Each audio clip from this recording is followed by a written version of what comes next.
Bonjour à tous. Bon, alors vous l'aurez compris à ma tenue, je sors de l'école. Voilà. Donc, bon, quand même, il va falloir que je me change avant de me mettre au travail. Voilà, j'ai reçu cette semaine, j'ai reçu 2 colis. J'ai des passionnés abonnés de la chaîne qui ont eu l'extrême gentillesse de m'offrir j'ai 2 manneaux de pression d'huile et un manneau de température d'eau. Donc je remercie chaleureusement Pascal et Christian qui se reconnaîtront. Du coup, comme je vais avoir un jeu supplémentaire, je me dis que le bloc compteur que je n'ai pas encore jeté et sur lequel il y avait quand même quelques petites réparations, je pense que je vais pour le plaisir m'amuser à reconstruire un bloc compteur complet. Bon, il faudra que je trouve juste le compteur, mais ça je pense que c'est pas ce qu'il y a de plus compliqué. Voilà, semaine compliquée encore, vous l'avez compris pour ceux qui ont regardé mon petit séjour en Corse du Sud, quand je vous explique qu'il pleut tous les jours en ce moment, et c'est un problème parce que ne serait-ce que pour de la peinture, je vous en dis pas plus, vous allez voir ça dans la vidéo. Peindre quand il pleut avec un taux d'hygrométrie élevé, c'est jamais très bon. Donc ça rend les choses plus compliquées et j'avance malgré tout, pas aussi vite que j'aurais souhaité, mais ça avance bien. Alors au passage, je tenais à vous remercier une fois encore pour tous vos messages chaleureux. Je fais aussi un clin d'œil à Princi Bale où il se reconnaîtra. Un compatriote qui m'a donné un gros coup de pouce, gros coup de pouce cette semaine. J'en perds mon latin. Donc ça avance bien. Je me suis fait une grosse frayeur. Vous allez voir dans la vidéo parce que j'ai cru qu'un colis que j'ai expédié, je vous en dis pas plus. Ça fait juste 8 jours qu'il était bloqué sans bouger de l'endroit où il était. En l'occurrence, il était bloqué à Bastia, sans raison apparente. Donc j'ai eu un gros coup de stress à l'idée de le perdre. C'est une pièce maîtresse du moteur. Mais apparemment, il a repris son chemin.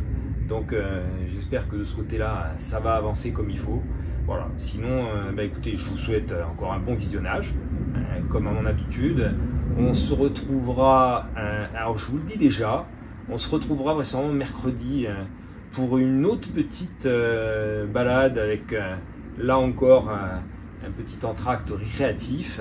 Je ne vous en dis pas plus, mais là encore je pense que voilà, là je vais travailler un petit peu et d'ici 1 heure, 1 heure et demie, je file dans le New Hall à la découverte d'une belle pépite, encore une, c'est pas ça qui manque chez nous.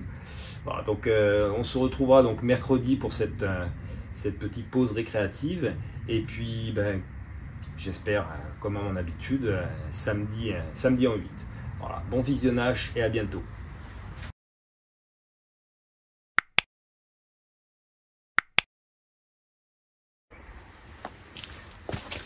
Alors là donc j'ai le vilebrequin qui vient de l'épave numéro 1. J'ai pris un petit bout de papier de verre à l'eau, c'est du 1200. Je le mélange dans un petit peu d'huile. Je vais juste passer un très très rapide coup sur chacune des portées. C'est juste pour faire un état des lieux. Ça ne va pas enlever de matière de manière dangereuse.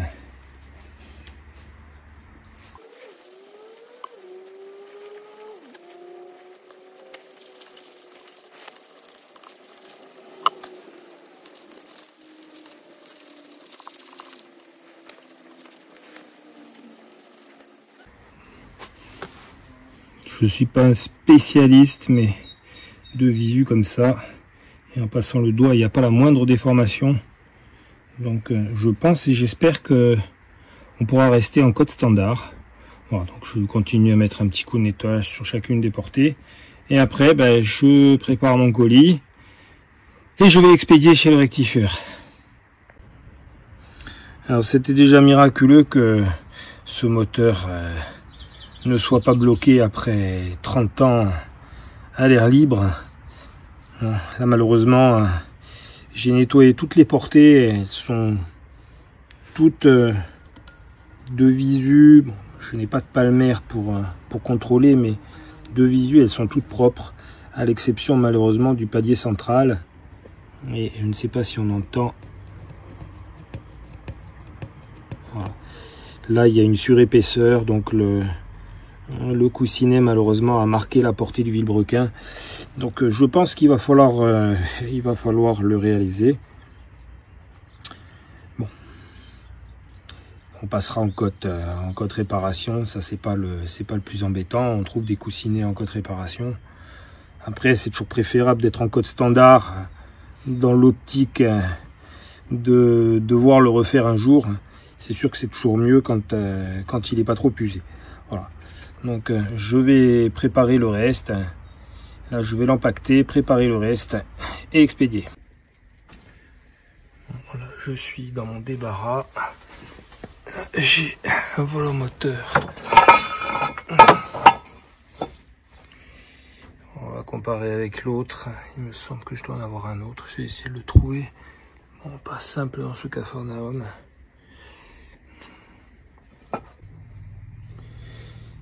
J'ai une quantité de caisses. Voilà, il n'y a pas le volomoteur. Regardez là. Ça, ce sont quasi exclusivement des pièces d'Austin. Des pièces que j'ai stockées pour pas les jeter. On va bien trouver mon bonheur là-dedans. Là, non.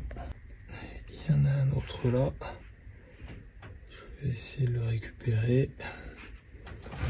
Il est coincé. C'est pas gagné. On va se faufiler.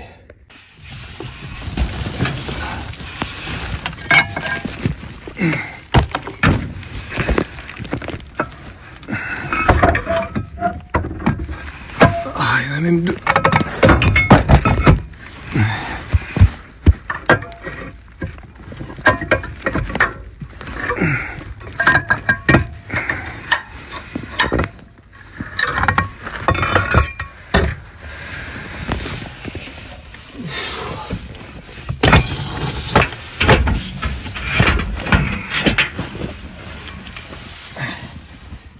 De chasse sous-marine.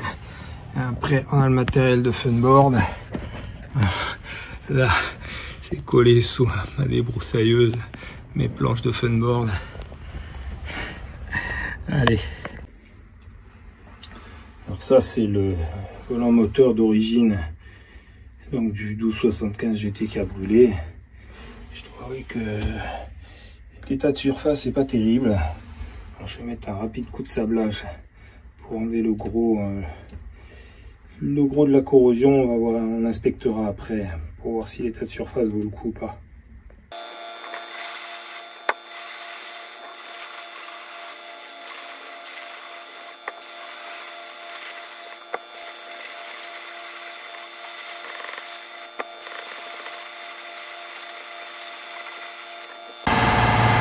Alors je vais essayer de parler un peu fort. Donc ça c'est la contre-plaque du volant moteur. Alors, le disque d'embrayage est pris en sandwich entre le volant moteur donc qui est derrière, que je viens de sabler, et cette pièce là qui, comme on le voit, est dans un état assez pitoyable. Donc je vais la sabler et on va voir un petit peu comment ça sort. Bon, au passage, le volant moteur il a quand même une autre tête. Je vais l'inspecter de près. Allez, je le sors de la cabine. Sincèrement, à en juger par l'état de surface comme ça, je pense que ça va faire l'affaire. Hein. Il n'a pas l'air d'être tellement usé. Donc je vais sabler la contre-plaque et on regarde tout ça. Alors pour montrer qu'il n'y a pas de trucage, je suis quand même toujours assez bluffé par tous ces moyens de nettoyer, décaper, dérouiller. Donc là voilà, j'ai attaqué le sablage. La matière ressort vierge de toute trace de rouille. Et Dieu sait s'il y en a encore. Donc je vais continuer. Je pense que ça devrait faire l'affaire. Bon, je n'ai pas trop insisté sur le sablage, il reste encore des traces.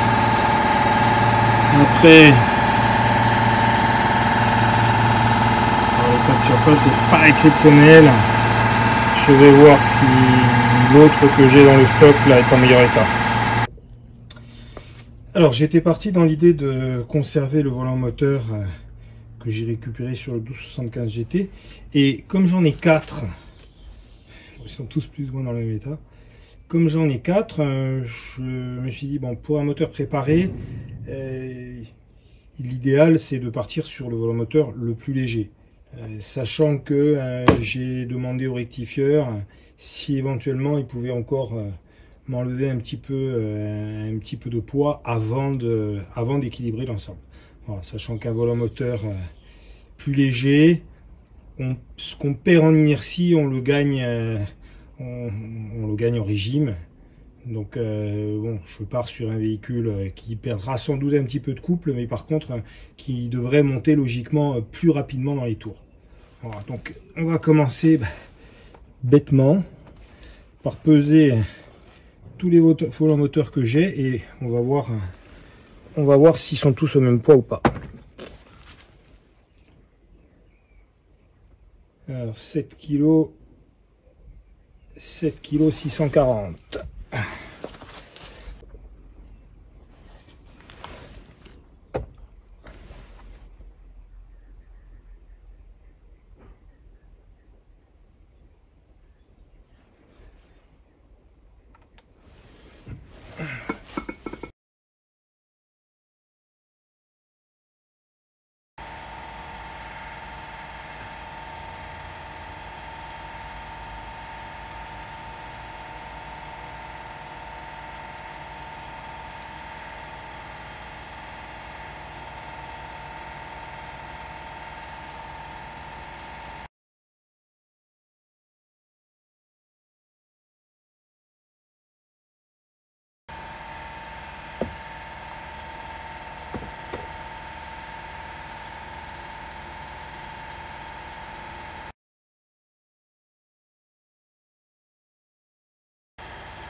Alors je viens de finir de sabler le volant moteur le plus léger des deux et je me demandais d'où venait cette différence. La différence on la voit clairement ici. La couronne du démarreur est beaucoup plus fine sur ce volant moteur là que sur celui qui vient du 1275 GT. Donc je vais donc prendre celle-ci. Et puis on verra après au niveau de la rectification s'il peut me l'alléger. Bon, souvent pour l'alléger ce qu'ils font c'est qu'ils enlèvent de la matière autour. Après sinon sur des versions achetées directement en boutique je dirais, les volants moteurs allégés ils en font qui sont usinés, voilà, ils sont évidés en certains endroits pour gagner un maximum de poids. Allez, tout est emballé, le vilebrequin, la poulie dumper et la boulonnerie et le volant moteur avec le mécanisme d'embrayage. Ça y est, j'ai mis un petit coup de peinture sur les tuyaux de frein arrière. Alors que je vais pouvoir réinstaller, je vais remonter les cylindres de roue, les garnitures et les flexibles de frein.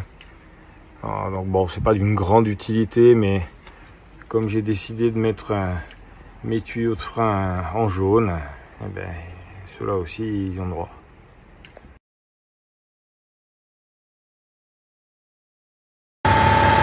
Allez, je vais passer au sablage les pièces qui permettent de décaler les garnitures dans le tambour quand on tire le frein à main. Voilà, donc tout ça, ça va passer à la cabine parce que je ne vais pas remonter des pièces dans cet état là, même si une fois encore on n'en verra pas grand chose.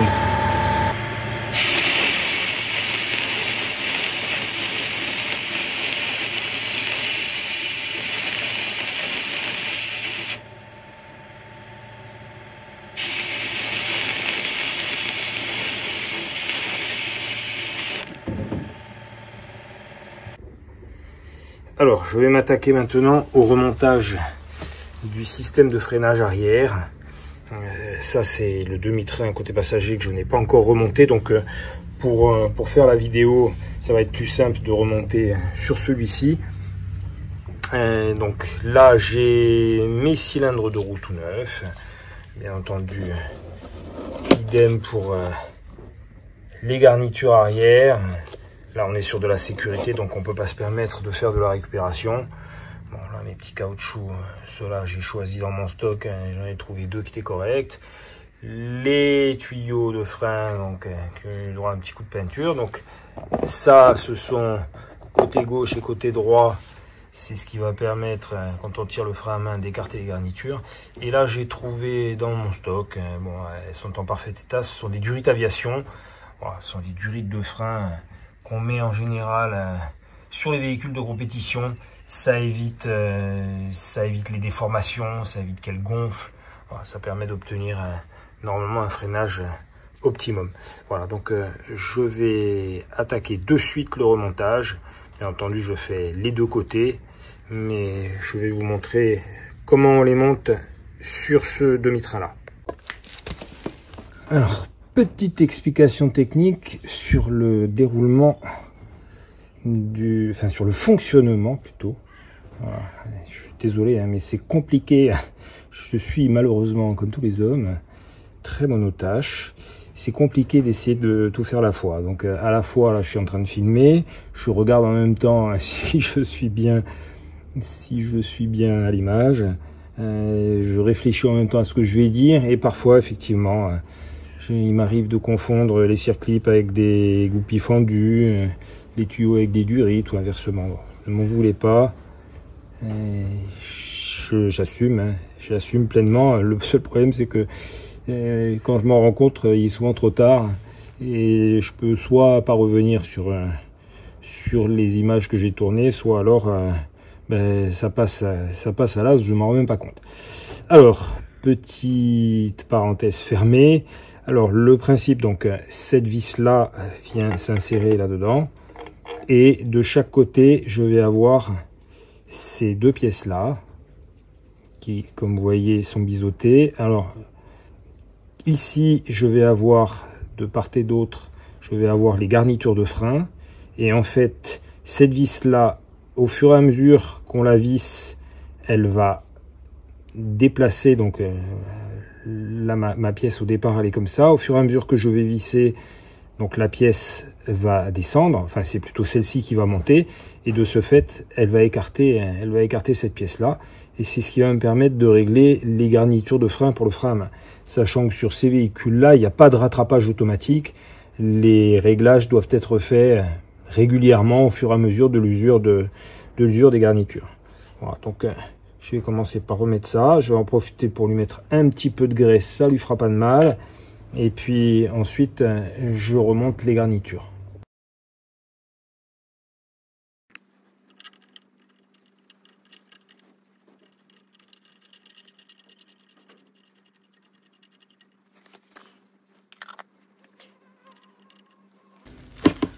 Alors, je ne sais pas si on le voit à l'image. Voilà, donc, voilà, là on voit très bien au fur et à mesure que je visse.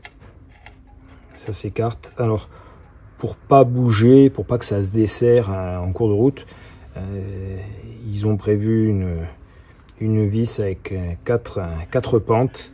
Donc en fait, ça bloque la vis tout simplement. Bon, là, je vais la remettre au minimum. Et on fera le réglage sur la voiture une fois que tout sera remonté.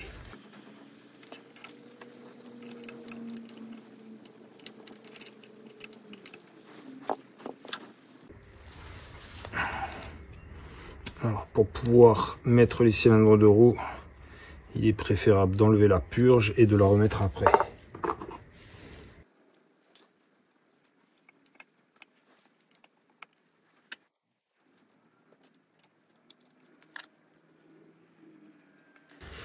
Alors maintenant, il faut que je mette en place ce clip,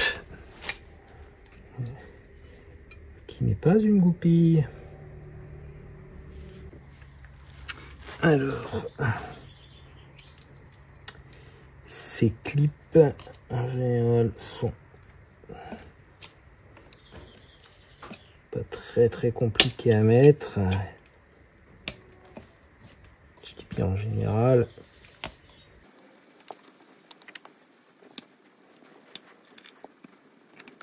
Une fois qu'ils sont en place, il s'agit de les enfiler dans la gorge du... Je m'y prends comme un manche. Déjà, je vais le faire tourner un peu.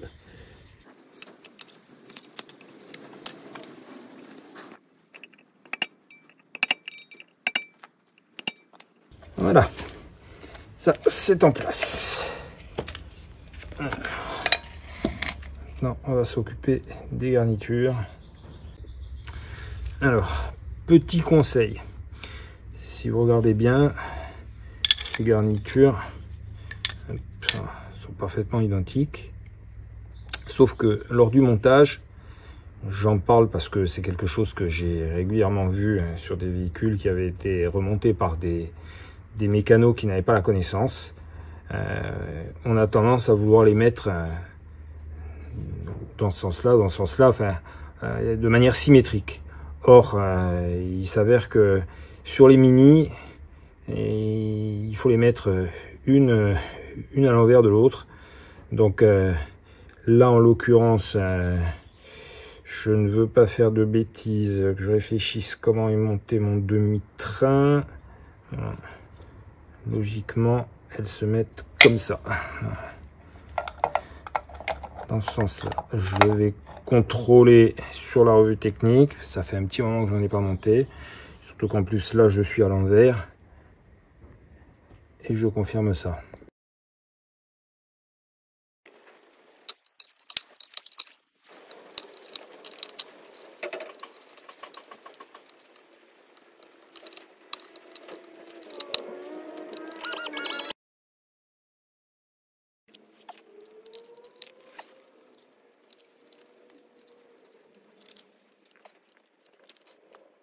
Voilà, c'est en place. Alors,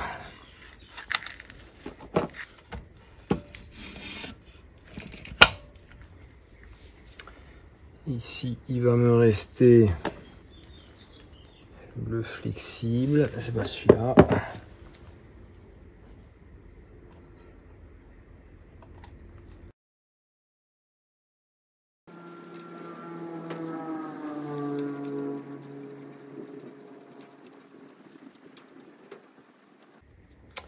Oh, il met la Audi alors on va mica.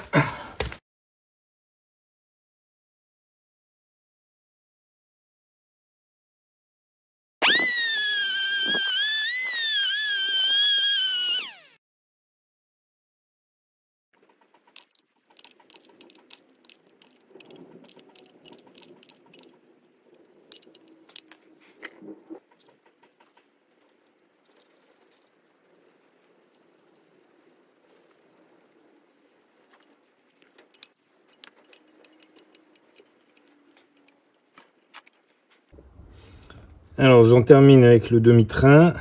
Donc là j'ai remis l'axe de la pièce de renvoi du câble de frein à main et je vais lui remettre, je ne sais pas si on la voit à l'image. Donc non, ce n'est pas un clip, ce n'est pas un circlip non plus, c'est ce qu'on appelle une goupille fendue. Je ne sais pas comment j'arrive à me débrouiller pour utiliser un mot à la place de l'autre. Il faut vraiment que je pense à plusieurs choses en même temps. Alors pourquoi on appelle ça une goupille fendue? Simplement parce que une fois qu'on l'a insérée, Hop là, il suffit d'écarter les morceaux. J'ai pas choisi le meilleur outil pour ça. Mon petit tournevis que j'avais tout à l'heure. Si je marche dessus, on va pas y arriver.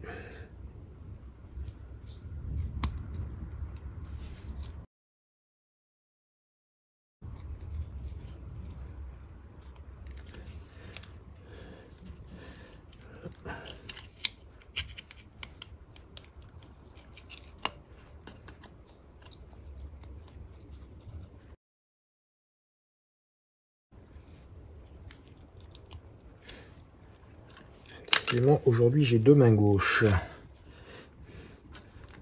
Ça tombe mal, je suis droitier.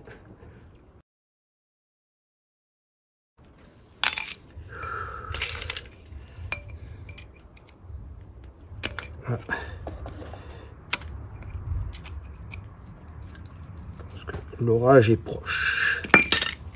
Ouais, ça ira comme ça.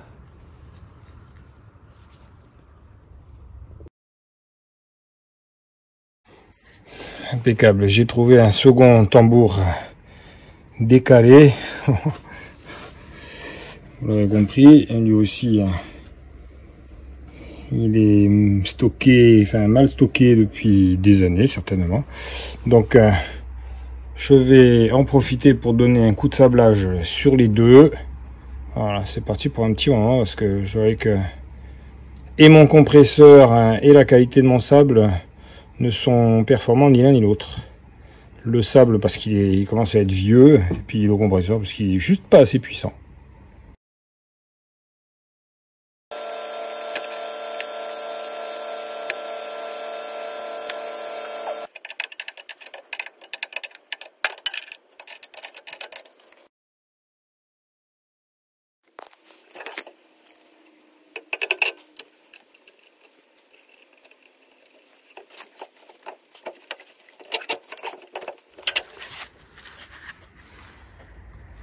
J'ai sablé les deux tambours. L'état de surface n'est pas parfait, mais je pense qu'une fois qu'il y aura les garnitures, de toute façon, un rodage va s'effectuer et je suis pas inquiet. Je suis pas impliqué pour ça. Donc là, je les retourne, un coup de peinture et quand c'est sec, je remonte sur la voiture. Allez, on laisse sécher. J'en ai presque terminé avec le train arrière. Important, il va falloir que je n'oublie pas de graisser ici. Là, le kit à Hello, pour l'instant, il est juste en position standard. Voilà, on reconnaît l'impact que j'ai laissé. Bon, dans l'absolu, celui-ci aussi il est encore un peu visible. Il faudrait que ça a quand même pas mal changé. C'est autrement plus agréable de travailler sur un véhicule dans cet état-là.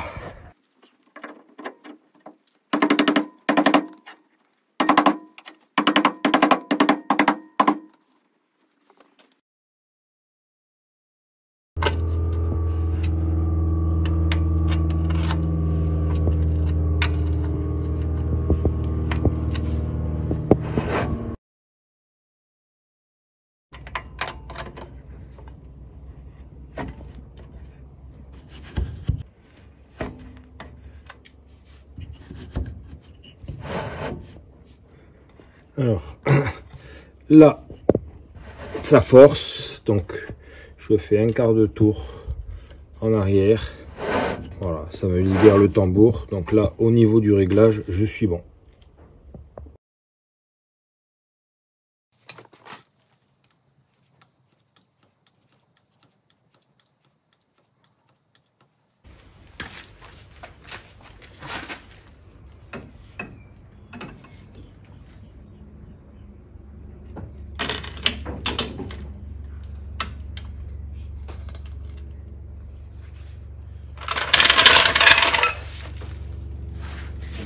Ça y est, la voiture est officiellement sur deux roues.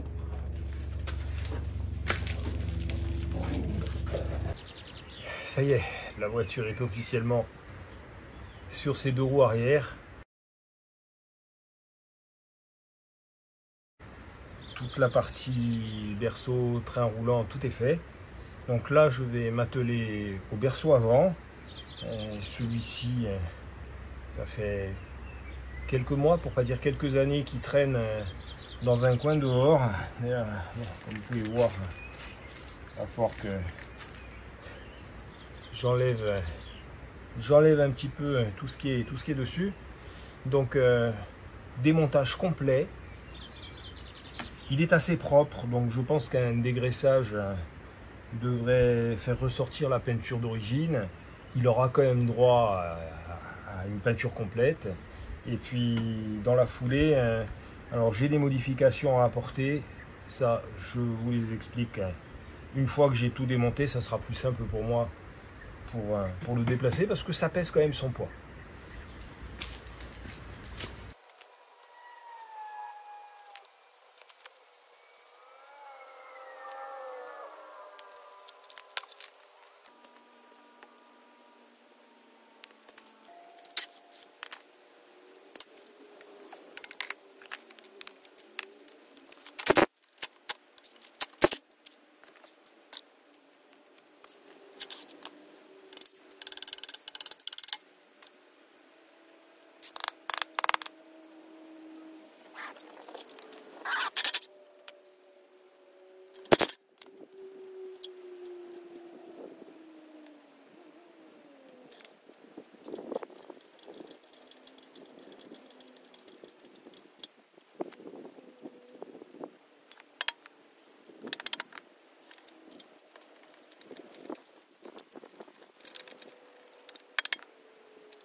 Ouais, on reconnaît les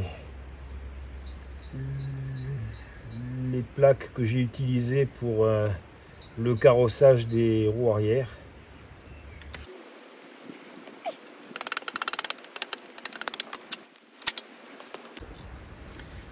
Alors, même problème que sur les trains arrière, voilà, des axes qui en principe doivent être graissés. Là, de toute évidence, ça n'a pas été fait de manière régulière, et voilà ce qui se passe. On a les marques des billes d'éroulement. Enfin, les billes ne sont pas des billes, en plus je dis n'importe quoi. Je vais finir par me faire un bêtisier de toutes les âneries que je peux sortir. Donc, allez, celle-là je la laisse. Donc là, on voit, donc ce sont des roulements à aiguilles. On voit clairement les marques des aiguilles sur l'axe. Et l'autre côté, c'est un peu moins marqué, mais c'est limite. Donc je vais voir dans mon stock déjà si j'ai un axe en meilleur état, et puis il va falloir que je contrôle également dans le demi-train, là, que je contrôle l'état des aiguilles. Voilà, il y avait de la vie dans mon demi-train. Évidence, j'ai perturbé les fourmis. Alors là, je vais m'occuper du choix des caoutchoucs de suspension. Alors, il faut savoir que, parce qu'on peut arriver à se faire piéger, sur les anciennes versions, que ce soit à l'avant ou à l'arrière, ils avaient créé un filetage qui permet de passer l'outil qui va permettre de comprimer ces caoutchoucs. Sur les secondes générations, je dirais, à l'arrière, ils se sont pas embêtés, économie certainement, ils se sont pas embêtés à usiner ici, donc du coup il n'y a même pas l'écrou, c'est plein. Voilà, donc on peut pas mettre, enfin c'est compliqué de mettre les caoutchoucs arrière à l'avant, et du coup bon là ils sont tous prévus initialement pour l'avant, et je vais choisir les plus épais.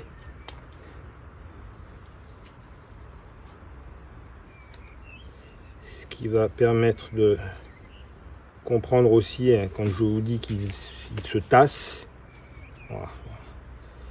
Bon, là, il n'est pas extrêmement tassé, mais de toute évidence, celui-ci n'est pas bon. Là, on est pas mal. Et celui-là aussi, on voit qu'il est déjà tassé. Bon, j'en ai connu qui était la hauteur ici était équivalente à la hauteur du caoutchouc, complètement mort d'ailleurs. Ça bousille tout parce que quand on les utilise trop longtemps, on finit par, le rôle d'amortissement n'est plus réalisé par le caoutchouc, et ce sont les amortisseurs qui prennent, les axes qui prennent, enfin bref. Voilà, donc ça, ce sont mes caoutchoucs pour l'avant, comme d'hab, sablage, peinture, et on les remontera sur la voiture. Voilà, typiquement, le deuxième axe a été démonté. Alors, on voit clairement que ça a manqué de graisse, donc on est complètement corrodé. Donc je pense que même à l'intérieur, tout ça, il va falloir le changer. Donc je vais regarder dans mon stock ce que j'ai. J'ai récupéré les demi-trains sur l'épave numéro 3. Je vais voir dans quel état ils sont. Alors là, ça, ce sont les demi-trains qui viennent de l'épave numéro 3. Alors, là, donc, j'ai sorti mon axe. Bon, sur le premier, c'était pas flagrant. Celui-ci, on voit clairement que c'est bouffé, tout simplement. Hein. Métal contre métal, ça pardonne pas. Donc là, et pour bien faire, il faudrait changer le kit complet, ce qui veut dire extraire les roulements à aiguille. On va pas faire l'erreur deux fois. Donc extraire les roulements à aiguille pour changer l'axe. Bon, on continue d'être sur de la récupération, on essaie de recycler au maximum parce que c'est vraiment l'idée du projet. Donc je vais démonter cela, et si ceux-là ne sont pas en bon état, je vais regarder toujours dans mon stock parce que des pièces comme ça, je dois en avoir d'autres. Donc voilà, allez, on inspecte et on fait le point.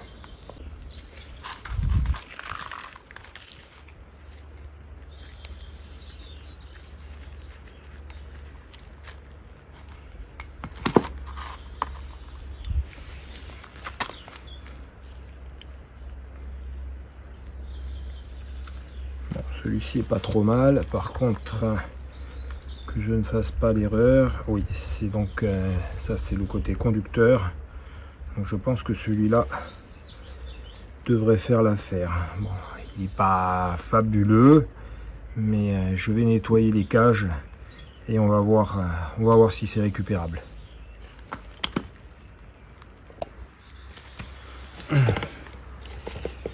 Allez, petit brossage dedans. Dedans, à l'intérieur, vous l'aurez compris. Petit jeu de mots involontaire.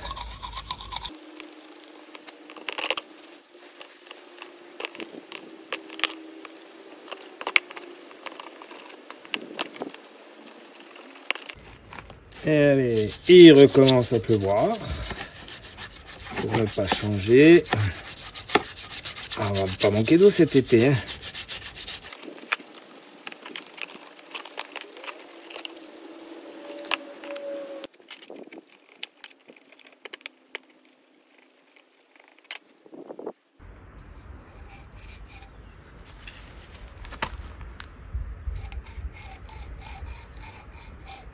On commence à les entendre tourner, c'est bon signe.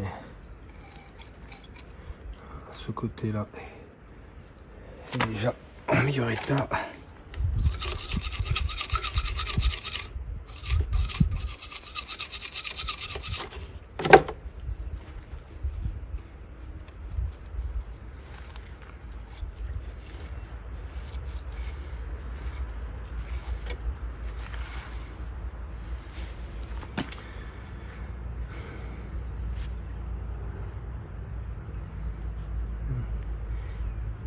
Commence à prendre forme.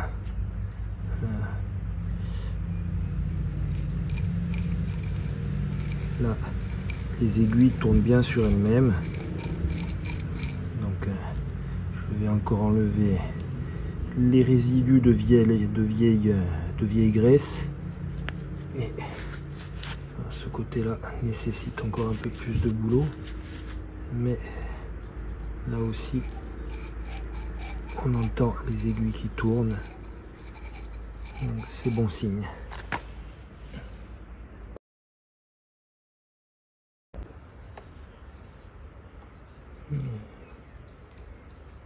Voilà, on voit les aiguilles qui sont plus bloquées dans la cage. Voilà, donc là ça va être fonctionnel. Il reste encore, je vais le laisser tremper dans le dégrippant, et puis un coup de nettoyage, je pense que ça devrait fonctionner. Alors, prochaine étape de mon chantier, ça va être de nettoyer toutes ces pièces. Bon, là j'ai un démarreur qui vient pas de cette voiture, donc le fameux démarreur qui fonctionne, il va falloir lui mettre un petit coup de neuf, et puis surtout toutes ces pièces de transmission étriées, ça va être coton à ramener, mais bon, on n'a pas trop le choix. Si on veut que ça roule, il faut nettoyer tout ça. Alors, donc là je vais attaquer le berceau. Enfin, je vais attaquer, il commence à pleuvoir, donc je pense que je vais attendre que ça s'arrête. Alors il faut savoir que sur les Austin, il y a eu deux types de berceaux. Les premières générations jusqu'à 1972 à peu près, sauf erreur, c'était des berceaux complètement rigides, c'est-à-dire boulonnés directement sur la caisse sans le moindre silent block. Et à partir de 73, ils ont équipé les Austin de berceaux qu'on pourrait qualifier de berceaux flottants. Ce sont des berceaux sur silent block. Alors, un autre point qui diffère entre les deux modèles, c'est que ça, c'est un écrou central de fixation du berceau. Il se met de chaque côté ici en dessous, et donc ça permet de boulonner le berceau sur la caisse. Sur les anciennes versions, à la place de cette grosse vis, il y avait deux tiges filetées avec un écrou au bout. Voilà, donc ça a été abandonné. Là c'est pareil, d'origine il y a des caoutchoucs. Moi je vais les mettre en rigide, et là à la base, donc ça c'est un berceau deuxième génération. À la base ici j'ai des silent blocks, donc qui permettent d'amortir les vibrations. Là j'ai découpé sur l'épave numéro 5 sur le berceau qui était en piteux état. J'ai découpé les excroissances que je vais ressouder ici, et qui vont me permettre de fixer mon berceau comme à l'époque directement sur la caisse. Voilà, en fait ça permet juste de rigidifier un petit peu l'ensemble, ce qui contribue aussi à la tenue de route, puisque bon, quand on est en appui, toutes les pièces qui sont susceptibles de bouger un petit peu par le biais de tous les silent blocks qui peuvent exister sur une voiture, contribuent aussi à détériorer partiellement la tenue de route. Alors on gagne en confort, mais on perd un petit peu en efficacité. Voilà, donc je fais comme à l'époque, berceau rigide, et ce sera un berceau rigide avec une vis centrale. Voilà, une petite originalité. On sort un petit peu de l'origine, mais c'est pas gênant outre mesure.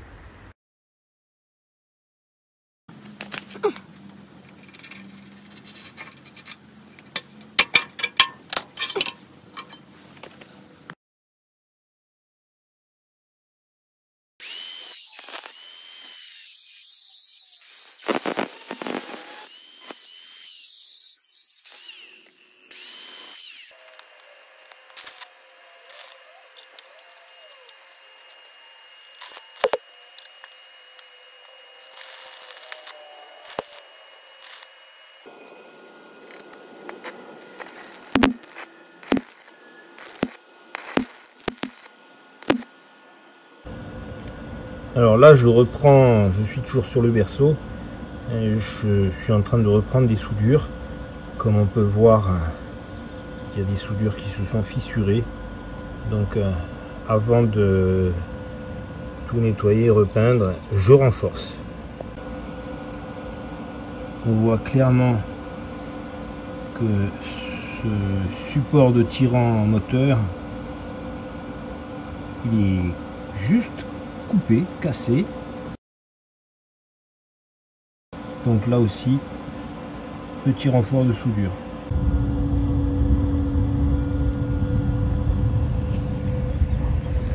Renforcer d'un côté et de l'autre.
Obligé de se rapatrier d'urgence dans le garage.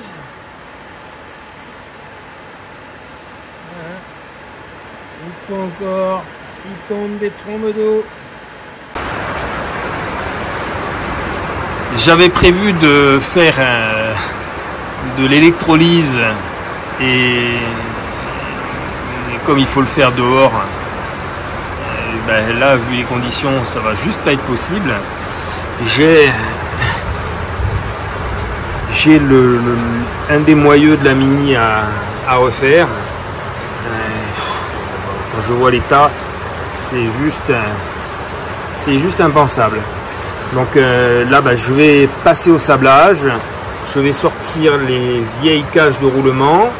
Après, je changerai les rotules. Bon, ça, les rotules, je vais pouvoir les récupérer sur les demi-trains des autres épaves qui... je sais pas si on le voit là.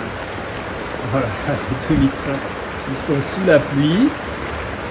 Donc je reviens donc à mon moyeu, voilà, je le passe en cabine. On va voir si tout ça c'est sauvable ou si c'est mort.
Allez, on va le mettre de l'autre côté.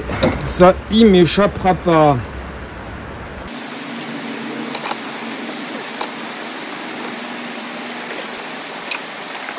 Je sens que c'est pas gagné.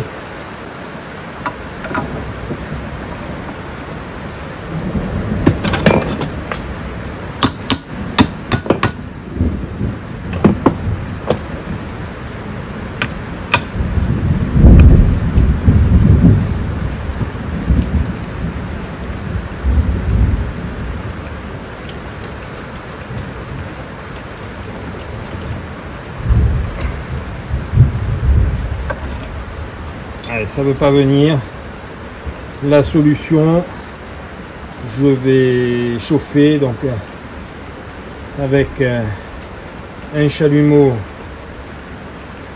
Il n'y a que comme ça que je peux espérer le dégripper.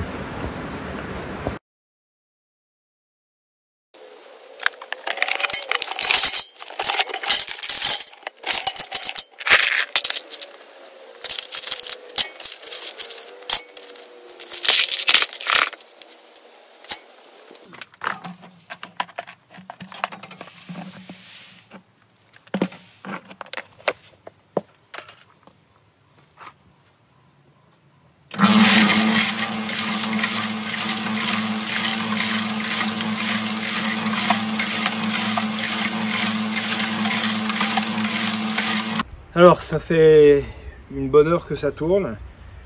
Malheureusement d'un coup la machine s'est arrêtée. Donc j'ai ouvert le capot et voilà. Malheureusement les aléas, la courroie d'accessoires a lâché. Bon, ce qui est logique, hein, elle est plus toute neuve. Je l'ai payé un petit prix aussi. Donc là j'en ai commandé une neuve. Et c'est pas dit d'ailleurs que j'en profite pas pour lui faire une restauration. Parce qu'après tout, même si je ne vais pas m'en servir dans l'immédiat, ça me donne envie, voilà, d'essayer d'enlever toutes ces traces de ciment, là, de sabler ce qui est sablable, et de lui faire un gros nettoyage. Voilà, donc en attendant, bon, je suis assez curieux de voir ce que ça a donné. Donc je pense que ça doit être assez efficace.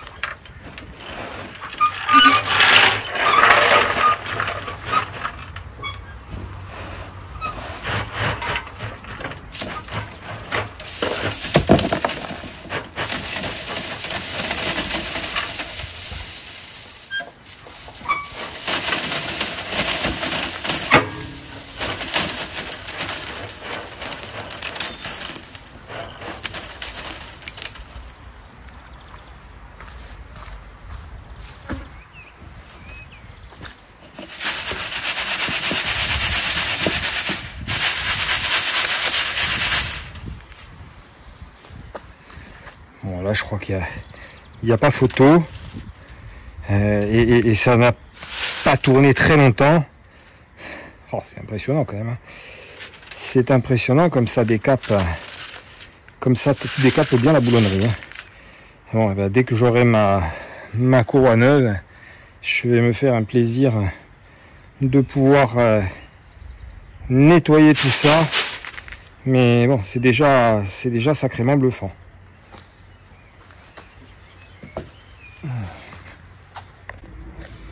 On est sur la même boîte. C'est déjà beaucoup mieux. C'est pas encore parfait, mais après une petite heure de brassage, ça a quand même changé d'aspect.